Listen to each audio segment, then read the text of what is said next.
सोलायाखै। आं दाबो बिदियैनो दं।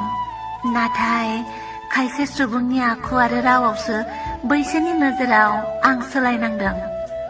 बैसोर मिथिया जे आं बैसोरनि माबे मोनसे खोथायाव दुखु मोनदों। बैसोरनि मा आखुआ आंनि गोसोखौ सेफायदों। आं जायनि गोसोजों गोरोबो, आं बैसोरजों दासिमबो बेबायदिनो दं आरो अराय थागोन।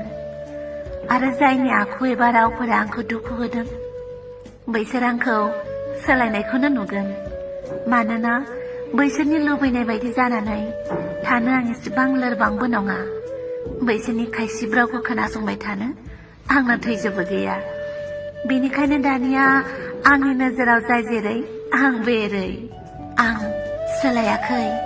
आं दाबो बिदियैनो दं। नाथाय खायसे सुबुंनि आखु आरो रावावसो बैसोरनि नोजोराव आं सोलायनांदों। बैसोर मिथिया जे आं बैसोरनि माबे मोनसे खोथायाव दुखु मोनदों। बैसोरनि मा आखुआ आंनि गोसोखौ सेफायदों। आं जायनि गोसोजों गोरोबो, आं बैसोरजों दासिमबो बेबायदिनो दं आरो अराय थागोन। आरो जायनि आखु एबा रावफोरा आंखौ दुखु होदों, बैसोर आंखौ सोलायनायखौनो नुगोन। मानोना बैसोरनि लुबैनाय बायदि जानानै थानो आं एसेबां लोरबांबो नङा। बैसोरनि खायसि रावखौ खोनासंबाय थानो आंना थैजोबो गैया। बेनिखायनो दानिया आंनि नोजोराव जाय जेरै आं बेरै।